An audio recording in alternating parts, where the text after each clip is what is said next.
kita akan berbincang-bincang seputar tema peran KPH dalam membina KTH di Kabupaten Tanah Laut. Seperti ya Pak ya? Iya, seperti itu. Oke. Baik para pendengar, untuk penyegaran kembali nih Pak ya. Di awal boleh dijelaskan dulu nih program-program KPH di tahun 2022 ini. Oke, silakan Pak Rusdi. Siap, terima kasih Bunda. Selamat pagi para pendengar untuk radio Tung Pandang FM. Untuk secara garis besarnya KPH merupakan perpanjangan tangan dari Dinas Kehutanan Provinsi Kalimantan Selatan, yang mana pada frame besarnya itu sebenarnya bergerak pada pemulihan lingkungan, Bu. Karena indeks kualitas lingkungan kita memang dulunya di bawah sekali posisinya. Nah, itu yang paling digaungkan saat ini adalah revolusi hijau. Jadi revolusi hijau itu program Pak Gubernur Kalimantan Selatan dengan rasanya sudah diperdakan, lupa ini. Diperdakan rasanya. Nah, kemudian dengan frame besar itu nanti kita jabarkan dalam beberapa kegiatan. Kemudian dari sisi penanaman kita kasihkan bibit ke masyarakat, ke petani, ke PNS. Kalau PNS provinsi wajib menanam 25 pohon setiap kali naik pangkat. Jadi ada berita acaranya gitu. Oh, begitu. Oke. Jadi kemudian juga anak-anak sekolah segala macam, dan kita juga ikut menanam. Nah, jadi kita berharap setiap tahun indeks kualitas lingkungan hidup kita akan meningkat terus dengan ini. Nah, kemudian juga dengan di sisi ini juga kita juga ada pemberdayaan masyarakatnya. Nah, disitulah ada titik temu antara program dengan kelompok tani hutan tadi. Nah, di situ jadi kelompok tani hutan kita berdayakan, kita kasihkan bibit tanaman, mereka juga nanam, kemudian juga mereka sambil mengusahakan supaya itu berhasil, dalam arti ekonomisnya juga mendapatkan hasil gitu. Nah, juga untuk mendukung program revolusi hijau ini juga ada kegiatan yang berbasis anggaran dari pemerintah, baik pemerintah pusat maupun pemerintah provinsi, juga swasta, Bu. Nah, jadi kalau yang pemerintah pusat itu berupa program RHL, rehabilitasi hutan dan lahan, dari BPDAS, UPT BPDAS, BPDAS HL Barito. Kemudian juga RHL APBD juga ada dari pemerintah provinsi. Kemudian yang lebih banyak kuantitas luasannya itu adalah kegiatan Rehabdas dari pemegang, kalau dulu namanya izin pinjam pakai kawasan hutan. Jadi para korporasi biasanya bergerak di bidang tambang batubara itu yang melakukan pinjam pakai, dia punya kewajiban untuk merehab lingkungan yang dulunya sebanyak luasan yang dia dipinjam pakaikan tersebut. Nah, jadi dia punya kewajiban menanami seluas itu. Di lokasi lain di luar dari kegiatannya. Karena di kegiatan dia sendiri kan dia bongkar dulu nih. Kalau tambang kan dibongkar dulu. Nanti kalau sudah tutup tambang dia punya kewajiban lain, reklamasi namanya. Tapi selama dia menambang, dia punya kewajiban dulu yang harus dibayar karena dia pinjam ini dulu. Jadi dibayar juga. Jadi memang beda dengan reklamasi. Rehabdas adalah ini istilahnya kompensasi dari pinjam pakai. Kalau Rehabdas berarti tidak menyangkut ke fisik ya. Fisik, artinya fisik tanaman juga. Iya, kalau kompensasinya kalau reklamasi kan langsung pada lahan begitu. Lahan yang di tempat dia membuka itu kemudian ditutup kembali baru ditanam. Kalau Rehabdas dia nanam tapi di lokasi lain. Yang sudah ditetapkan oleh kementerian untuk pengganti sebagai dia pinjam pakai tersebut. Oke. Nah, lalu KPH kan instansi vertikal ya Pak ya? Instansi vertikal yang tentu lebih banyak mungkin diayomi oleh pusat dan provinsi mungkin ya. Nah, presentasi program dari pusat dan dari daerah sendiri kira-kira bisa dijelaskan nih Pak berapa persen keterlibatan daerah terhadap program-program dari KPH ini? Maksudnya dalam bidang penganggaran, Ibu? Bisa dalam bidang penganggaran, bisa dalam kegiatan. Kalau dari sisi penganggaran mungkin mohon izin kapasitas saya tidak untuk saat ini tidak bicara itu ya, cuman saya bisa ceritakan sedikit bahwa kami itu memang mendapat dukungan dari pemerintah provinsi, juga dari pemerintah pusat, yang dalam ini juga ada pendanaan dari Bank Dunia dalam bentuk Forest Investment Program 2 FIP 2 itu sejak 2017 dan tahun ini terakhir. Nah, kemudian juga kita juga berusaha untuk sharing dengan pemerintah daerah saat ini, walaupun tidak dalam bentuk penganggarannya, cuma istilah kita sama sinergis gitu. Nah, kalau bicara presentasi saya bukan ininya, cuman ada dukungan dari yang pasti ada begitu ya. Iya, yang pasti ada. Baik. Nah, lalu selain dari itu, KTH ini sendiri sebenarnya apa sih Pak? Lalu siapa saja yang bisa menjadi kelompok tani hutan ini? Nah, terus bagaimana prosesnya gitu sehingga bisa menjadi kelompok tani hutan yang dibina oleh KPH? Iya. Sebelumnya saya ingin membacakan definisi yang dari peraturannya dulu Bu ya. Dari Peraturan Menteri Lingkungan Hidup dan Kehutanan Nomor P89 2018 tentang pedoman kelompok tani hutan. Pengertian kelompok tani hutan dideskripsikan sebagai kumpulan petani warga negara Indonesia yang mengelola usaha di bidang kehutanan di dalam dan di luar kawasan hutan. Nah, kemudian di sini dibacakan ada di dalam dan di luar kawasan hutan. Nah, selama ini saya juga menemukan kawan-kawan, bahkan juga kawan-kawan yang mohon izin kawan-kawan yang bekerja di pemerintahan belum memahami apa yang disebut hutan dan kawasan hutan. Nah, itu dia. Iya. Ini penting, iya betul. Itu, ya. Nah, jadi kalau dari Undang-Undang Nomor 1 Tahun 99, hutan adalah suatu kesatuan ekosistem berupa hamparan lahan berisi sumber daya alam hayati yang didominasi pepohonan dalam persekutuan alam lingkungannya yang satu dengan lainnya tidak dapat dipisahkan. Nah, ini secara fisik hutan itu begitu, Bu. Nah, sekarang apa yang disebut dengan kawasan hutan? Nah, kawasan hutan adalah wilayah tertentu yang ditunjuk dan atau ditetapkan lingkungan sosial pemerintah untuk dipertahankan keberadaannya sebagai hutan tetap. Jadi sebenarnya di penunjukannya ini ada perbedaan, Bu. Jadi kalau sepintas kita melihat hutan, kita ya pokoknya bila ada pepohonan gitu. Iya, hutan lah sudah. Iya. Tapi apakah dia kawasan atau tidak kita belum tahu. Sebaliknya juga kalau sudah ditunjuk atau ditetapkan oleh pemerintah, walaupun dia cuma padang alang-alang, tapi itulah kawasan hutan. Nah, kawasan hutan adalah kawasan negara.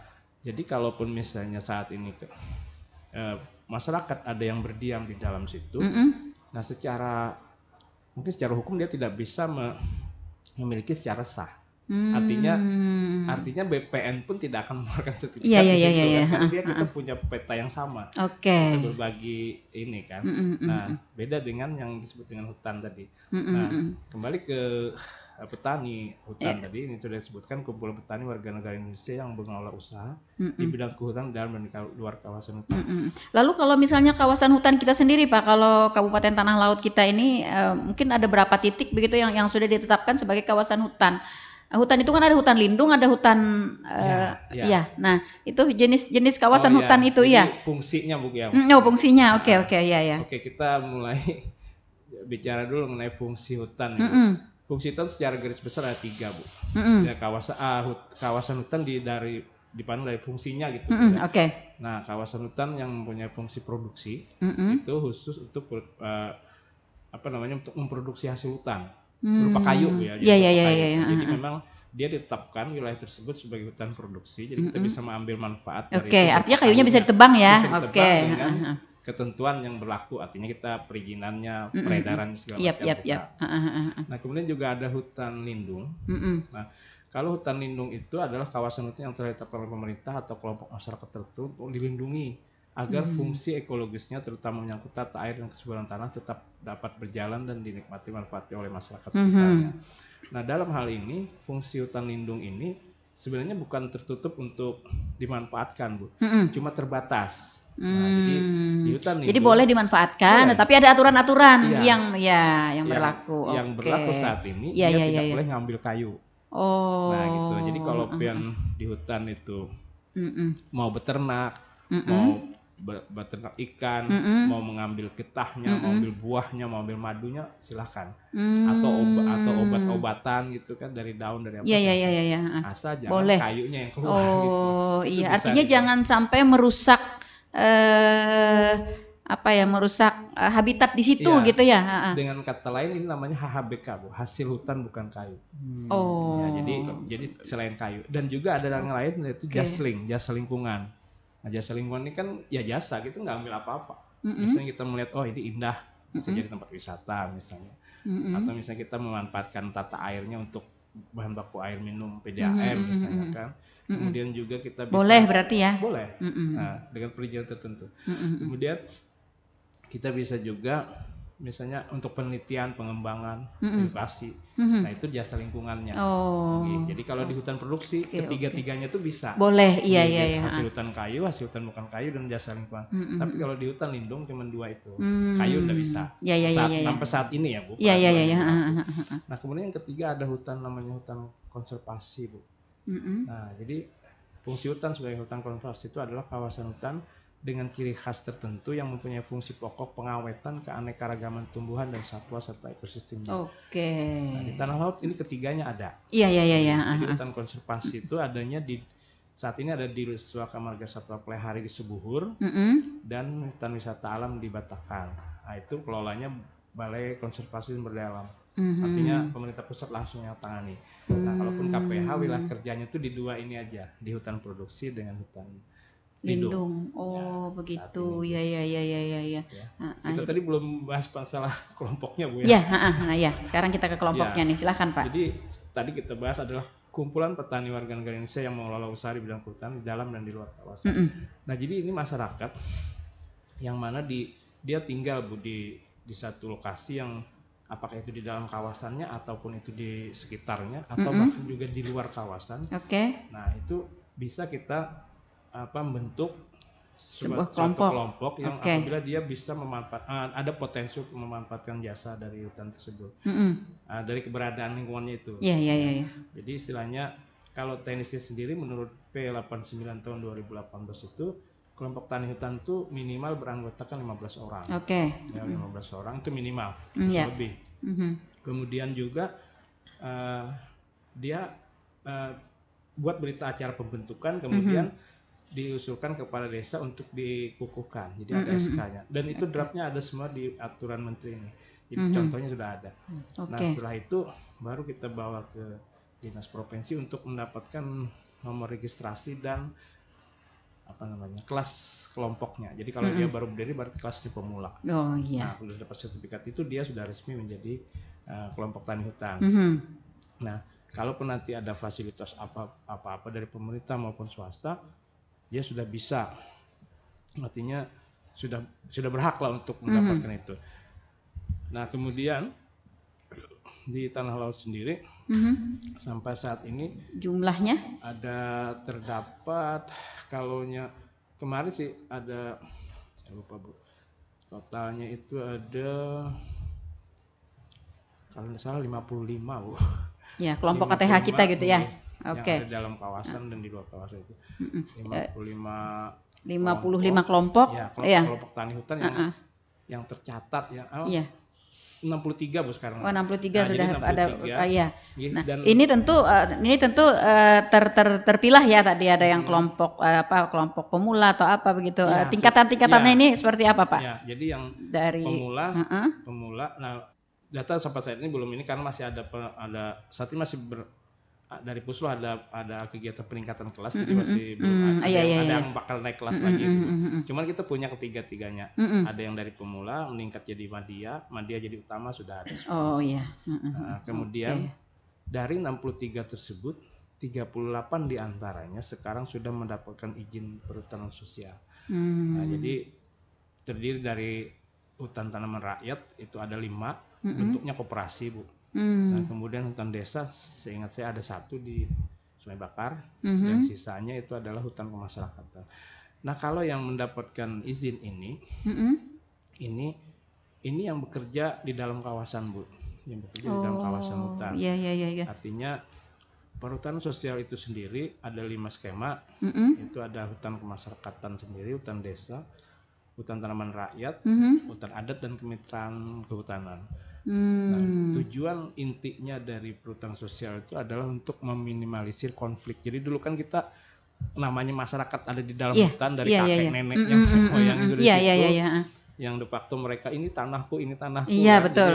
Tanah adat gitu ya. Jadi dia sekarang diberi hak untuk kelola. Artinya dalam bentuk hutan masyarakat dan bisa, hutan desa bisa, HTR bisa. Hutan adat kalau itu memang cukup syarat sebagai masyarakat adat kan? Dan kemitraan. Nah, saat ini di tanah laut ada HKM, HD, HTR karena hutan adat itu hampir tidak ada lagi. Ya. Dan kemitraan kehutanan juga ada. Karena kemitraan itu antara korporasi, dalam hal ini Tani, HRB kita ada punya 2. Nah, itu dengan masyarakat. Jadi bentuknya ya kemitraan, kerjasama kemitraan. Sehingga yang kegiatan dari para korporasi tersebut sebagian dilimpahkan ke masyarakat di kelompok tani itu. Ya, jadi dan kelompok tani itu juga bisa berusaha di sekitar lokasi dia misalnya tanam karet, nah di sekitarnya itu dia bisa tanam sayur dulu, jagung atau apa sebelum ini besar. Jadi agroforestry sifatnya. Atau kadang yang disebut justru ada yang kolam ikan gitu. Jadi ada yang sawah, ada yang pengembalaan. Jadi itu kemitraan bentuknya. Itu juga masih dalam tatanan perhutanan sosial. Nah, jadi saat ini di tanah laut beberapa jenis usaha yang menonjol dari izin-izin ini perhutanan sosial ini, diantaranya kita sudah mengenal namanya Gunung Birah itu. Betul. Gunung Birah itu KTH-nya sudah dapat izin HKM, jadi hutan kemasyarakatan dari menteri. Kemudian juga kita mulai menanjak juga namanya madu yang ada di Sungai Pinang itu KTH Pinang Muda, itu sudah kelasnya utama sekarang Bu, jadi sudah jual lewat online, dia generasi muda semua yang melek teknologi semua, jadi kelihatan tuh kemajuannya sudah. Kemudian yang sering dikunjungi orang dari luar daerah itu justru yang dekat kita di Galam, KTH Batu Pura yang produksi kemiri. Oh, kemiri, iya betul. Nah, jadi itu yang sudah mulai tampak hasilnya. Di beberapa yang lain juga ada seperti KTH Subur Makmur di Desa Telaga itu juga sudah produksi madu, sudah produksi jamur tiram dan sebagainya. Jadi usaha-usaha itu sudah muncul karena kalau kita bisa jelaskan, kita punya tugas pokok di KTH itu ada 3 sebenarnya. Pertama, kita kelola kelembagaannya. Jadi kita harus mendampingi mereka dalam bentuk pengorganisasiannya, itu menjalankan organisasi, penguatan kelembagaan. Kemudian juga kelola kawasan. Nah, dia juga kita berikan pemahaman tentang apa itu kawasan hutan, batasnya di mana, apa saja yang bisa kita kerjakan di situ. Gitu ya.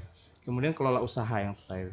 Nah, jadi dengan keterpaduan terintegrasinya 3 kelola ini, kita berharap KTH itu bisa bersifat mandiri dan bisa menghasilkan, ya tidak secara ekonomis dia sambil jaga hutan, sambil dapat hasil. Iya. Nah, artinya kalau tadi Ulun tarik kesimpulan dari apa yang Pak Rusdi sampaikan tadi, sebenarnya yang membedakan antara KTH ya kelompok tani hutan dengan kelompok-kelompok usaha lainnya begitu ya, pada pemeliharaan kawasan tadi ya Pak ya, kawasan. Nah ini iya yang spesifiknya, karena istilahnya kalau pembinaan secara kelembagaan di kelompok yang lain ada gitu ya sebagai usaha. Nah di kawasan juga. Ini dalam rangka upaya kita ya Pak ya, upaya kita untuk tetap melestarikan kawasan-kawasan hutan. Iya betul. Dan juga untuk ini Bu, kalau saya bisa jelaskan lebih lanjut, komoditas yang dijalankan oleh para KTH ini sebenarnya saat ini kalau kami berpendapat tidak ada lagi berbeda dengan misalnya kelompok tani. Iya. Cuman yang membedakan dia berada di dalam kawasan. Nah itu makanya itu tadi yang menjadi ciri khasnya begitu ya. Betul. Karena di sana juga mereka juga bisa beternak, bisa juga pelihara ikan. Iya. Ya kan juga bisa berkebun getah, karet segala macam. Jadi akhirnya kita kalau bicara komunitas itu ampunku bisa lagi Bu sekarang. Iya betul. Jadi membedakan tentang posisinya di mana, di luar atau di dalam gitu. Iya. Betul. Artinya ini mereka yang dapat menjadi anggota dari kelompok tani hutan ini adalah mereka yang berada di sekitaran situ ya Pak ya. Nah, artinya seperti ini, misalnya nih, ada penduduk kita yang dari kawasan Plehari misalnya atau jauh dari kawasan hutan itu untuk bergabung di dalam KTH itu, nah ada ketentuannya nggak boleh atau tidak nih Pak? Kan tadi Bu, kumpulan petani warga negara Indonesia. Ya, oke, warga negara kan semuanya gitu. Terus adakah spesifikasinya gitu selain daripada warga Indonesia begitu orang-orang yang tinggal atau menetap di sekitar hutan itu ya, seperti itukah? Jadi kalau dibaca dari sini kita tidak membatasi. Oh, tidak membatasi. Ya. Oke, artinya boleh ya? Boleh. Cuman kalau memang kita kadang kita berbicara logikanya aja. Betul. Kalau orang misalnya di Banjarmasin dia punya lahan di sini kan agak susah Bu. Jadi saya mungkin di Sebuhur aja contohnya. Paling kami juga mengakomodir yang Tajau Pecah, Sukarama, mungkin kan Jilatan. Nah, mungkin orang Bati-Bati juga bisa sampai ke situ ya. Artinya memang yang bisa dijangkau lah ibaratnya datang situ. Yang logis aja lah gitu. Hamparannya ada di Sebuhur, tapi orangnya di Bati-Bati misalnya. Mungkin lah dia tiap hari menggarap atau apa gitu. Jadi saat ini memang atau misalnya di dalam anggota kelompok ada tadi kan 15 orang misalnya ya Pak, 15 orang. Misalnya ada 5 yang berada di sekitaran hutan, kemudian yang 5-nya misalnya berada misalnya agak jauh begitu, tidak di sekitaran hutan itu berarti masih dibolehkan Pak ya? Masih dibolehkan bergabung begitu? Iya, yang saat ini telah berlaku itu banyak Bu. Jadi orang Sebuhur yang dari Alur ada, dari Jilatan. Nah, iya itu tadi maksud Ulun. Iya. Artinya bukan melulu harus orang yang satu koloni ya, bukan satu koloni di dalam. Karena kita bicara hamparannya. Betul. Bisa aja orang Tajau Pecah itu kan dia menggarap lahan di Sebuhur. Iya.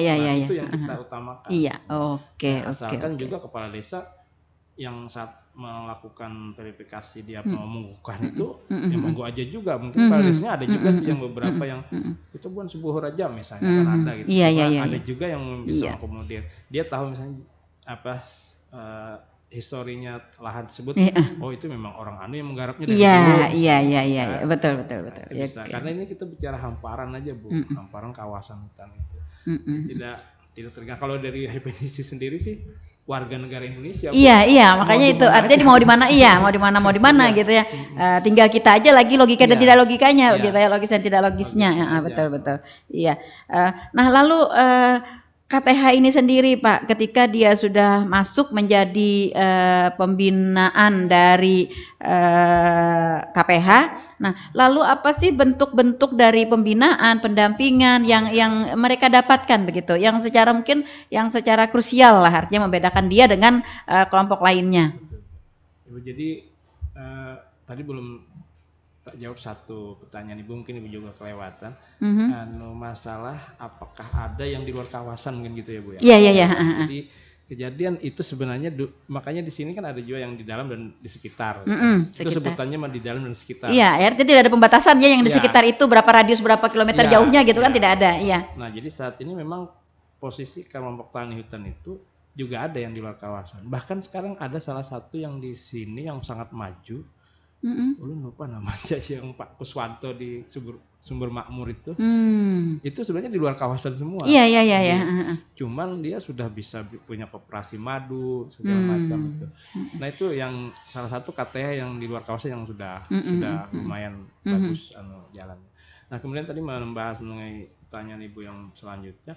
Kalau bentuk pembinaan tersebut, kita juga akhirnya bicara yang tadi dukungan dari pihak-pihak tadi kan, selain pemerintah juga ada swasta sebenarnya. Iya. Cuman untuk pemerintah sendiri dari KPH sendiri kita rutin. Jadi tenaga fungsional penyuluh. Sebelumnya ulun ceritakan Bu ya, penyuluhnya ada 3 macam sebenarnya Bu. Iya. Ada berapa orang penyuluh kita Pak dari? Kalau penyuluh PNS-nya kita cuma 4. Oh, cuma 4 setanah laut? Iya. Iya. Laki-laki 2, perempuan 2. Kemudian dari PKSM-nya ada 37. Nah, ini PKSM ini namanya penyuluh kehutanan swadaya masyarakat Bu. Jadi yang mana dia di desa-desa itu kita cetak kader-kader semacam itu. Yang awalnya orang sini berarti gitu ya, orang setempat. Iya. Dia punya kelompok tani hutan, dia bisa kita andalkan untuk ini, jadi bisa bina yang lain lagi di sekitarnya. Iya. Ini berarti tenaga kontrak ya Pak ya? Swadaya Bu. Swadaya. Cuman kita usahakan kalau ada program ya untuk dia bisa sekedar uang bensin kan ada lah ya.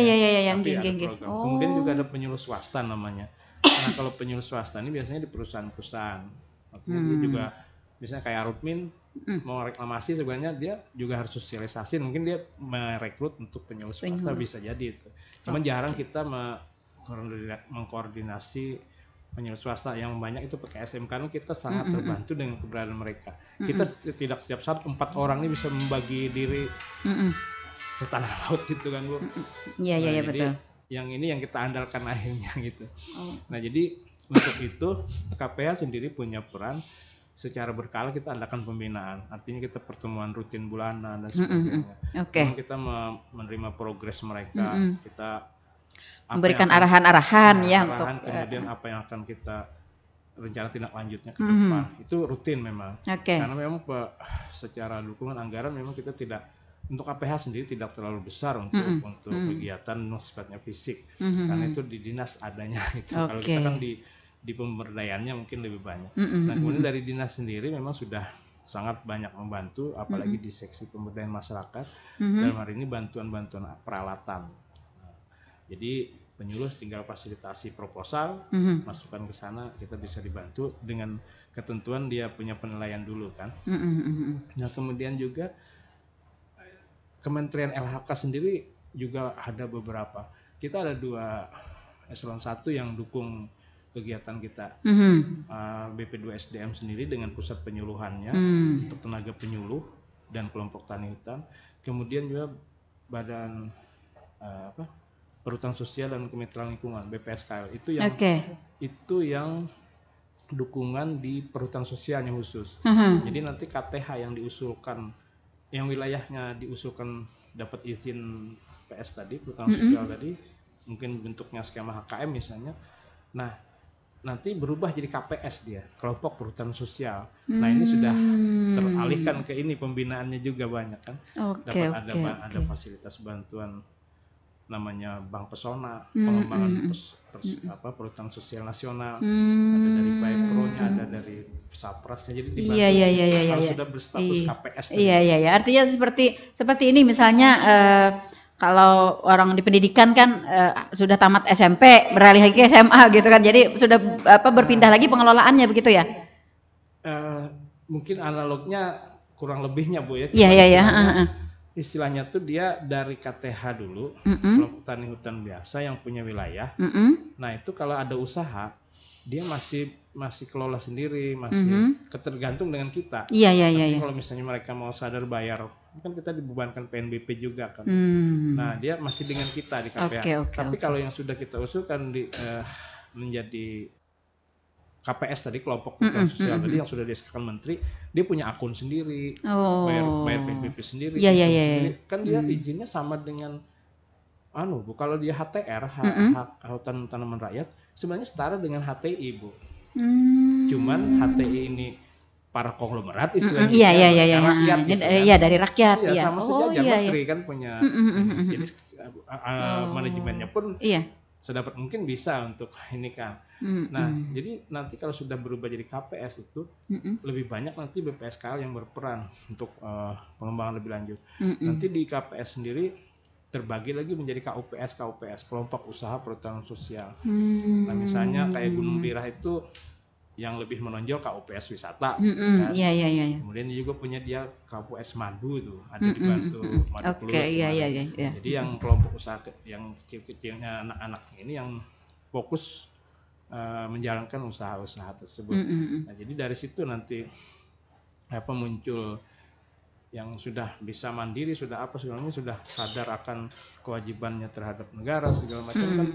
Lalu akhirnya kita kasih akun sendiri dia untuk menyetor PNBP itu. Jadi itu yang bedakan saat ini. Kalau yang KTH sebelum jadi PS memang lebih banyak tanggung jawab kita. Tanggung jawab KPH sendiri KPH begitu yang lebih banyak.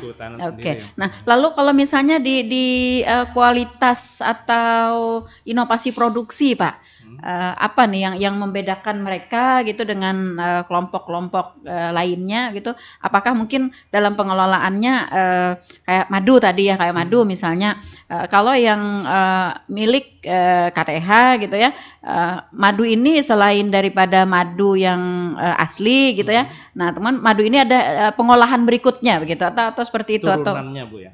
Iya. Saat ini memang untuk madu sendiri ada sudah terpikirkan untuk memproduksi turunannya, tapi masih kita kendala alat. Oh, nggih. Jadi untuk madu masih dalam perencanaan ya Pak ya? Ya, karena juga pasar belum terlalu mendukung. Jadi kalau untuk madunya sendiri kita sudah mulai ini, dan kita juga tidak menutup mata dengan peran dari pemerintah daerah. Dalam hal ini yang saya kenal sendiri adalah Dinas Nakerin, Dinas Nakerin, yang bantu-bantu alat itu. Nah, jadi kita ini sinergitas ini memang saat ini kita sangat perlukan, karena bagaimanapun juga kita ini bermain di hulu aja Bu sebenarnya. Iya. Kita bermain di hulu, betul. kita pelihara alamnya, misalnya dia bikin gula aren aja misalnya kan, kita gak bantu bibitnya, kita suruh tanam, kita. Nah, kalau sudah dia bicara sudah pengolahan, jadi gula semut, pengemasan, kita akhirnya kan sebenarnya kita mintanya berharapnya ada peran instansi lain. Iya. Selama ini seperti apa ya kerjasama koordinasi kita dengan lembaga atau SKPD pemerintah atau lembaga-lembaga swasta lainnya begitu? Kalau dalam pengelolaan KTH ini? Kalau yang akhir-akhir ini 2 tahun terakhir saya sudah lihat itu lumayan bagus sudah. Walaupun dengan kawan-kawan di ini yang belum di perdagangan Bu. Itu hilirnya pas di situ sebenarnya. Iya, sebenarnya. Kita hulu, tengahnya industri, hilirnya situ. Nah, cuman yang saat ini kita lakukan, kita juga jalan sendiri-sendiri ini masing-masing. Kita juga memproduksi, kita juga nanam, kita juga mengolah, kita juga mengemas, kita juga menjual gitu. Iya. Soalnya jenjangnya kita jalan sendiri, mungkin di sisi SKPD lain juga jalan sendiri, sampai ke pembinaan pengusaha kecilnya juga mereka juga sendiri, padahal kita kan harusnya bisa berbagi peran saat ini. Iya, betul. Nah, kalau khusus untuk produksi hasil hutan Bu ya. Iya. Kita bisa berbagi peran, hulunya kita yang bermain. Iya, tengahnya perindustrian. Hilirnya nanti iya. Itu yang ingin kami seperti itu. Iya, saya juga ingin mengungkap itu sebenarnya. Supaya artinya petani hutan kita ini memang benar-benar menemukan adanya inovasi-inovasi yang berbeda begitu. Betul, dari kelompok-kelompok yang lainnya. Nah, lalu Pak, kontribusi dari KTH ini sendiri kepada KPH kita atau hutan yang ada yang dikelolanya itu seperti apa? Kalau dari sisi lingkungan ekologis sudah kelihatan Bu. Jadi dalam arti dia mau pelihara madu aja Bu ya, itu pasti dia tanam pakan dulu. Artinya kan mau enggak mau dia nanam nih. Iya. Jelas sudah. Kalau mereka misalnya dapat izin HKM, dapat bantuan penanaman karet, nanam juga akhirnya ya kan. Kemudian dari Rehapdas datang yang mana daerah HKM-nya termasuk dalam kegiatan Rehapdas. Nanam lagi. Jadi secara memang karena kita di kehutanan kan lebih cenderung ke kualitas lingkungan tadi. Saat ini belum terlalu. Makanya saya bilang tadi kalau harusnya kita bisa berbagi peran, jadi khususnya yang ke arah perekonomian kita bisa dibantu oleh seperti lain misalnya. Itu kan kalau kita fokus dengan lingkungan yang mana ekologisnya dapat, ekonomisnya juga. Artinya tujuan akhirnya itu adalah pemeliharaan hutan ya Pak ya, pelestarian gitu ya. Sebenarnya 2 Bu tadi, masyarakat sejahtera, iya betul. Peningkatan ekonomi masyarakat dengan pemeliharaan hutan kita itu, iya. Kita tetap harus dukungan juga dari betul. Lalu misalnya apakah ada program dari KPH sendiri secara rutin atau sudah teragendakan begitu untuk para KTH kita ini untuk apa sih namanya kalau misalnya ada tanaman hutan kita yang mati begitu atau ada lahan kosong yang harus menanam harus apa begitu, ada bantuan bibitnya dari KPH sendiri gitu nanti akan dilakukan oleh para anggota KTH kita. Rutin Bu. Rutin, oke, bagus. Walaupun bukan KTH kan saat ini banyak masyarakat umum, pribadi, sekolah-sekolah yang datang ke kantor untuk bibit gratis ambil aja gitu kan. Iya. Ya walaupun sampai saat ini saya bilang tadi makanya kita masih bicara orientasinya itu perbaikan lingkungan. Jadi kami bikin bibit tuh belum lagi menyentuh yang misalnya durian yang unggul belum lagi. Artinya durian ya dari biji tetap aja. Iya. Misalnya karet biji belum menyentuh. Mungkin ada sebagian yang bibit unggul. Cuman kan akhirnya kita bicaranya penganggaran tadi juga. Nah kalau saat ini yang bibit yang ada itu mau berapa puluh, mau berapa ratus, mau berapa ribu ya monggo silahkan diambil. Dan kita cuma minta laporannya aja. Tanam di mana, di foto. Kalau bisa pakai yang sekarang ada koordinatnya itu kan. Jadi kita bisa melaporkan secara berkala. Kalaupun nanti ada pemeriksaan, ada evaluasi, monitoring kan kita bisa cari. Iya. Artinya semua elemen begitu Pak ya, bisa. Iya, bisa. Iya. Nah, ini kabar baik ya. Iya, kabar baik ini untuk mungkin ada para pendengar kita yang masih belum tahu begitu Pak ya. Jadi artinya bukan hanya dari SKPD pemerintah secara resmi ya, tetapi juga dari lembaga-lembaga atau kelompok-kelompok yang lain kan Pak, boleh ya? Bisa, Bu. Nah, iya. Kemarin kan kawan kita Ibu Isna Sapriani Kabid di Pendidikan minta menyurati kami untuk 5 SLTP. Nah, itu kami langsung drop berapa ribu itu kemarin tuh. Nah, jadi beberapa sekolah datang sendiri. Oke. Nah, ada juga kelompok masyarakat. Yang banyak juga remaja, kelompok relawan segala macam ada. Ada ya, komunitas ya. Nah, komunitas tertentu misalnya ya boleh ya.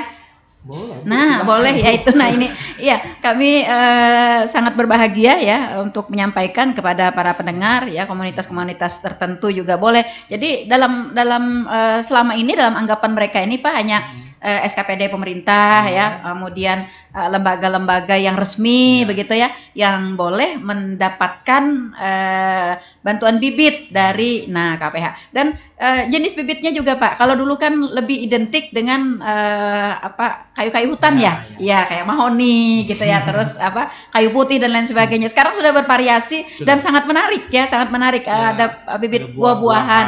Iya. Nah, jadi saat ini kalau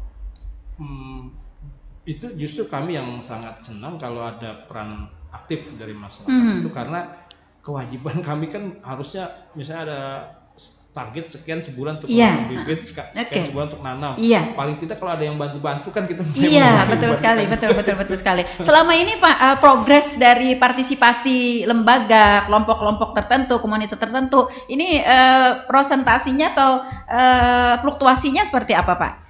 Apakah masih sedikit gitu, ataukah sudah banyak dari komunitas-komunitas tertentu dibandingkan dari pemerintah atau lembaga resmi begitu? Ya, justru lebih banyak kelompok masyarakat sekarang. Jadi sekolah, pesantren, yayasan, kan. Kemudian ada perorangan. Kelompok tani hutan sendiri ya udah pasti kan. Juga kalau sekolah kan pesantren masih termasuk lembaga resmi ya. Masih termasuk ada yang di desa Bu yang yayasan-yayasan swasta. Seperti itu Nah, ini sebuah kabar baik ya bagi masyarakat. Jadi bukan hanya lembaga-lembaga resmi, SKPD pemerintah ya, tapi juga kelompok-kelompok masyarakat ya, yang komunitas-komunitas tertentu juga ini boleh ya memanfaatkan permintaan bibit ya dengan KPH ini. Nah, jadi kita bersama-sama, maksud saya kita bisa bersama-sama begitu untuk dapat melestarikan perbaikan lingkungan ya. Nah, dengan kemandirian, karena tadi seperti yang disampaikan oleh Pak Rusdi bahwa tentu tenaga dari KPH sendiri cukup terbatas ya. Sedangkan kita tahu tanah laut ini kan begitu penuh ya dengan hutan begitu ya. Lahan yang perlu dilakukan penghijauan seperti itu. Nah, lalu Pak, evaluasi selama ini nih dengan keberadaan kawan-kawan kita di KTH ya, evaluasi kita untuk tahun ini apa nih yang sudah menjadi kabar baik bagi kita? Jadi kami kilas balik sebentar dari akhir tahun kemarin sampai awal tahun sekitar Maret itu. Kita tamu banyak sekali Bu datang dari luar daerah, dari provinsi, dari Sulawesi, di luar Kalsel banyak Bu. Artinya memang saat ini kita jadi primadona untuk KPH Tanah Laut sendiri. Kita menjadi primadona dari beberapa KPH lain di luar provinsi. Nah, itu sedikit banyak juga ada pengaruh dari kita punya program yang dari Bank Dunia tersebut, karena di situ banyak sekali kita mendapatkan fasilitas, baik itu pelatihan, baik itu fisik, bantuan proposal bisnis dan sebagainya.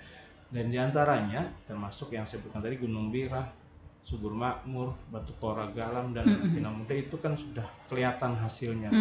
Artinya mereka dikasih dan memang tampak. Nah, ini sendiri makanya lu bilang tadi kita punya banyak kegiatan.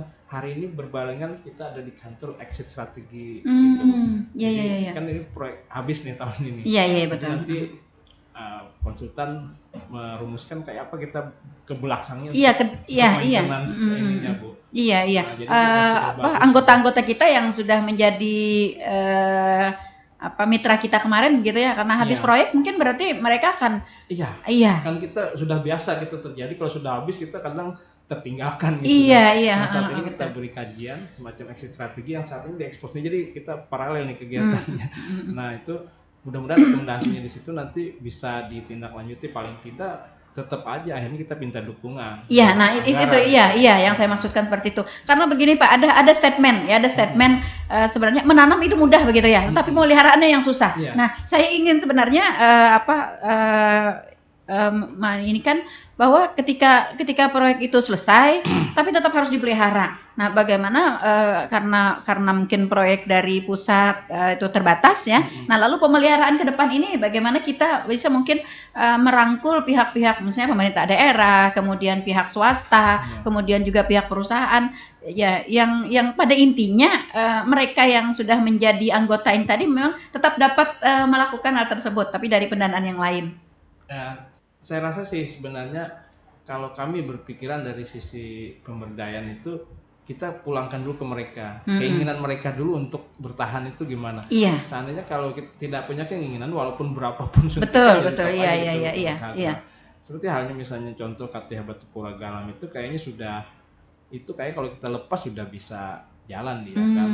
Artinya tinggal sebenarnya memang kapasitasnya itu terbatas karena peralatan yang kurang secara kuantitas agak kurang. Kalau bicara kualitas yang kami lihat saat ini mesin pemecahnya itu kapasitasnya 1 ton per jam, Bu. Jadi 1 ton per jam. Iya. Cuman proses sebelum masuk ke sini yang agak lama. Masih manual ya? Enggak, Bu, cuma memakan waktu, misalnya dijemur dulu, masuk kulkas lagi apa segala macam. Oh gitu, iya. Dengan gudang yang sebatas itu, dengan lantai jemur yang segitu, oven yang segitu, kapasitas itu kan jadinya terbatas. Padahal kalau kita manfaatkan betul-betul mesin yang segitu kuatnya, anggap aja kalau misalnya 1 jam 1 ton, anggap itu bicara 2 ton aja sehari gitu kan, 2 jam aja dia operasi. Itu sudah berapa hasilnya? Nah, saat ini sedang proses yang selanjutnya ini yang banyak tahapan-tahapannya begitu ya, yang mungkin tidak bisa di cropping waktunya itu ya Pak ya. Iya. Dan itu juga agak sedikit, ini misalnya kayak kulkas aja, Bu, dia nggak mau yang kayak es krim yang besar tuh, padahal kapasitas banyak tuh. Dia harus yang freezer biasa. Iya, punya standar sendiri begitu dia ya. Itu tidak terbatas hanya cuma 30 kilo misalnya sih.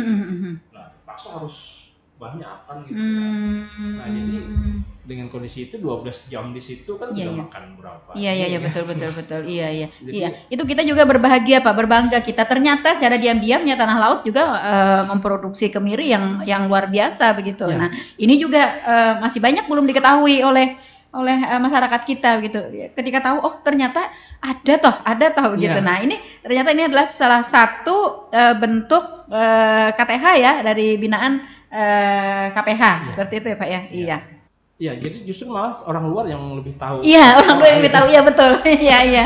Kita sendiri kurang ini. Padahal mereka bisa terima kalau ada masyarakat yang secara iseng-iseng nyari-nyari kemiri atau apa di hutan kan bawa aja. Iya. Nah, iya betul. Iya, malah masyarakat kita. Nah, mudah-mudahan di dalam sosialisasi kita hari ini nih dapat memberikan pencerahan ya kepada para pendengar khususnya masyarakat Kabupaten Tanah Laut. Nah, sehingga kita juga dapat mengambil peran masing-masing di situ begitu ya. Nah, dapat mengambil peran di dalam apa yang bisa kita lakukan ya, khususnya yang berkaitan dengan hasil produksi dari KTH. Seperti itu. Nah, kita juga berharap dengan demikian dari lintas sektor, SKPD dan lembaga terkait lainnya ya dapat juga lebih tajam melakukan kerjasama dan koordinasi ya. Karena tadi seperti disampaikan oleh Pak Rusdi bahwa sebenarnya KPH ini beradanya di kawasan. Di pembinaannya di hulu gitu ya. Lebih banyak bekerja di hulu ya. Iya, lebih banyaknya bekerja di hulu. Nah, jadi di pertengahan dan kehilirnya ini sebenarnya sangat memerlukan, sangat memerlukan. Iya, terkait. Oke, baik. Karena waktu kebersamaan kita, Pak, ya, saya sebenarnya sudah membayangkan nih, ini dengan hutan ini kan banyak sekali hal-hal yang bisa kita bahas di sana, ya. kalau orang yang memang menghayati begitu pentingnya arti hutan begitu ya bagi kehidupan kita, akan lebih banyak yang bisa kita lakukan di sana. Tapi sayang sekali Pak, waktu kebersamaan kita sudah berada di penghujung dan itu tandanya kita harus mengakhiri bincang-bincang kita di pagi hari ini. Mudah-mudahan apa yang kita sampaikan ini dapat lebih membuka wawasan bagi para pendengar kita, kemudian juga dapat lebih mempertajam koordinasi dan kerjasama kita, kemudian juga dapat lebih memperbanyak ya pengambilan peran dari masing-masing elemen ya masyarakat kita. Iya, seperti itu. Baik, di penghujung Pak, di terakhir silahkan mungkin ada closing. Iya, oke. Ya, jadi sebenarnya kalau closing statement kami dalam hal ini itu tadi yang Ibu maksudkan. Kami berharap sinergitas antara pemerintah daerah, pemerintah provinsi dan pemerintah pusat sendiri. Jadi memang saat ini kami dengan pemerintah pusat kita sudah tidak dilakukan sudah banyak. Nah saat ini misal kita masih yang horizontal ke kawan-kawan SKP di sini yang masih agak tersendat nih Bu. Tersendat itu bukan ini karena ada kendala di perjalanan gitu. Misalnya dengan Dinas Pertanian, Tanaman Pangan, Hortikultura. Misalnya kan ada karet misalnya kan sekarang boleh ditanam di hutan. Cuman kadang mereka itu kawasan. Nah, modelnya gitu Bu. Jadi sinergitas yang seperti ini yang misal kami. Dinas Pariwisata juga kadang-kadang masih waduh, ini Gunung Birah di atas kawasan hutan gimana kita kan gitu. Nah, itu yang belum bisa kita dobrak, Bu. Karena kalau kita bicara fasilitas belanja modal gitu tidak bisa dalam kawasan. Iya, betul. Tidak ada sertifikatnya, tidak ada apanya gitu. Jadi akhirnya kalau nyalo ya kami berharap kita bisa antara KPH dalam hal ini mungkin Dinas Kehutanan Provinsi dengan SKPD terkait di sini, harapan kami bisa duduk satu meja lah. Iya. Walaupun ada kendala, ada hal yang menghambat, kita buka sedikit. Iya. Jadi kita dapat rumuskan bersama-sama begitu ya. Iya. Karena intinya ending dari kegiatan ini adalah kesejahteraan petani yang dalam hal ini notabene adalah masyarakat tanah laut sendiri. Jadi bukan kewajiban kami aja atau bukan kewajiban petani aja, kan semuanya harus sama-sama. Iya, tentu tidak bisa sendiri ya Pak ya. Iya. Oke, baik. Terima kasih Pak Rusdi atas kebersamaannya di pagi hari ini. Ya, mudah-mudahan sekali lagi ya kita mengharapkan apa yang sudah kita perbincangkan dapat lebih mensosialisasikan ya apa-apa yang perlu kita lakukan semua dari elemen masyarakat, lembaga, komunitas ya dan juga pemerintah ya dapat bersama-sama untuk melakukan pembinaan terhadap hutan yang ada di wilayah kita ini. Dan kita berharap kita tahu sebenarnya bahwa hutan adalah salah satu poin penting dalam kehidupan kita gitu ya Pak ya. Nah, jadi oleh sebab itu ini diharapkan peran kita bersama untuk dapat melakukan hal-hal yang sesuai dengan potensi kita begitu, sesuai dengan kemampuan kita dan sesuai dengan kewenangan kita. Seperti itu ya untuk melestarikan hutan. Baik, terima kasih sekali lagi Pak atas kebersamaannya di pagi hari ini. Terima kasih juga kepada para pendengar kami yang sudah setia bersama kami di 102,3 RPPL Radio Tuntung Panang FM. Mudah-mudahan kita dapat berjumpa kembali di lain waktu dan kesempatan. Selamat beraktivitas Pak, kawan-kawan di KPH juga semuanya. Ya, semoga program-program KPH terus sukses. Ya, dan juga kondisi hutan kita di tanah laut akan terus lebih baik ya dalam menunjang kehidupan kita di sini.